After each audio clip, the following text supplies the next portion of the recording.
Our story begins on a typical morning in Frostbite Falls, Minnesota. Morning, Mr. Flappenstrap. What's the temperature? It's about 10 degrees. Above or below zero? Above. Hot diggity. Ma, can I go barefoot today? Howdy, Mr. Cratchit. Nice morning. Nice. 10 degrees above, and it's only 11 o'clock. Gonna be another scorcher. Yes, if there's one thing that's certain in Frostbite Falls, it's cold weather. So you can imagine the surprise of Rocky and Bullwinkle when they stepped outside their little cottage one April day and saw... No, it can't be. But is it? It is. It's a flower. Impossible. There it is. I don't believe my big blue eyes. Maybe it's some kind of a snowflower, Bullwinkle. Looks more like a daffy-down-dilly to me. And so a little later, all Frostbite Falls had heard of the strange occurrence and had gathered around the daffodil. There's only one thing I can think, Rocky. The weather must be changing. Oh, that nonsense. Not impossible. I can't believe it. There's one way to prove it. How's that? Let's go in the woods and see if the bears are still hibernating. Hybrid hootin'? If the bears are out of their winter caves, we'll know that the weather's changing. Say, that's a good idea. No, I don't think we ought to go into the woods. What? I said I don't think... You're contradicting Rocky the Flying Squirrel. Shame on you. Bullwinkle, why don't you think we ought to go in the woods to see if the bears are out yet? I thought we might ask him right here. Here? Certainly. Are you out of your cave, fella? Are you out of your mind? That's a bear.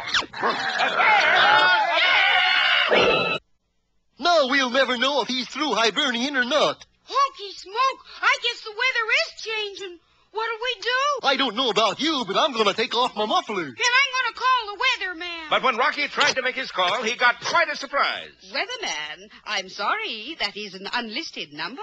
Unlisted number? Then how do we find out about the weather? We'll just have to look in the paper. And the boys opened their copy of the Frostbite Falls Picayune Intelligence, but to their dismay... There's nothing there. Gee, looks like the weather report is classified information. Then let's look in the classified section. Good idea. Sure enough, nestled among the want ads was a small notice. Weather reports have been canceled during the emergency period. You mean during the emergency? Period. They can't do this to me, Bullwinkle. They can try. As a citizen, I've got a right to know what the weather is. Everybody talks about the weather, but nobody does anything about it. I know. We'll get some weather books from the library. Good idea, Rock. But as our heroes stepped outside the door... No, it can't be.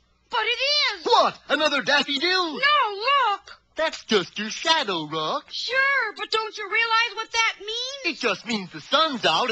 The sun's out In Frostbite Falls. in April. Quick, to the library. And our heroes dashed to the town library and asked for all the books they had on the weather. But unbeknownst to them, as they roamed through the stacks, they were being watched by a pair of beady eyes. And when Rocky reached for a book on the back of a shelf... Uh-oh. What book are you trying to get, Rock? Hey, there's somebody watching us. Interesting title. Who done it? He done it, that's who. And he did.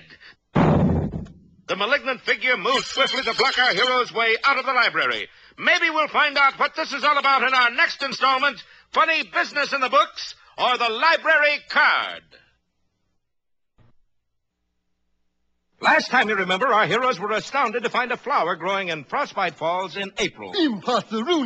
And thinking the climate was changing, they dashed to the library to get some books on the weather. But as they started to leave, a strange figure blocked their way. Hold it right there, you guys. Who do you suppose that is? Maybe it's the librarian. With a gun? Did you bring back those overdue books we had? How come you guys got all the books on the weather? Well, we like weather. Yes, we like to have it around all the time. Wouldn't be without it. All right, can the funny chat and move out of there. And menaced by the stranger's weapon, our boys started toward the door. Fortunately, their path took them right by the desk of Cletus Bookbinder, the town librarian. He's sure to recognize us and call the police, Bullwinkle.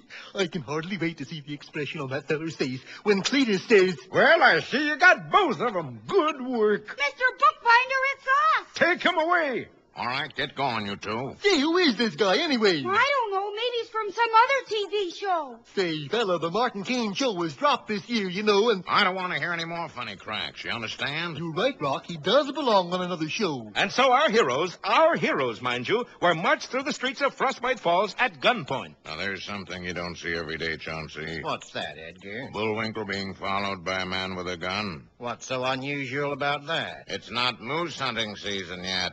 Oh.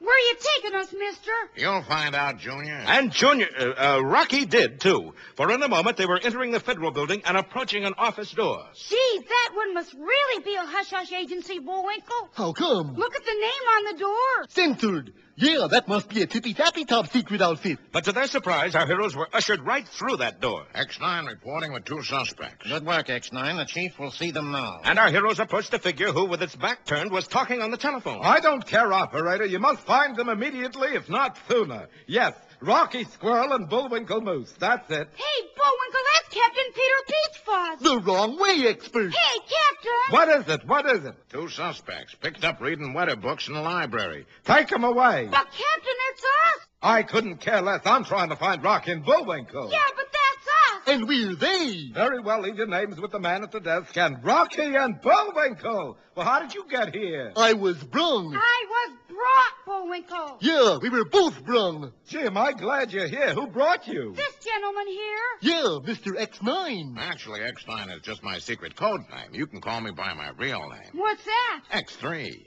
Well, how come you arrested us for reading books about the weather? Please, don't mention that word in this office. How come? Even the walls have ears. I thought that was funny-looking wallpaper. Actually, the WHETHER has become a top secret item. That's the wrong weather, Captain. Oh, then you know Know what? that the weather's all wrong. Yeah, the H is silent. You said it. It's very hush-hush. I mean, you're supposed to drop the H. You mean ush-ush? What's ush-ush? Well, I came to tell you why the weather's changing. Well, why is it changing? Because the world is turning upside down. What? What? The world turning upside down? Well, that's silly. And we'll find out just how silly in our next episode, Topsy-Turvy Time, or... Emit, Evie, Rut, Easy... Oh, forget it.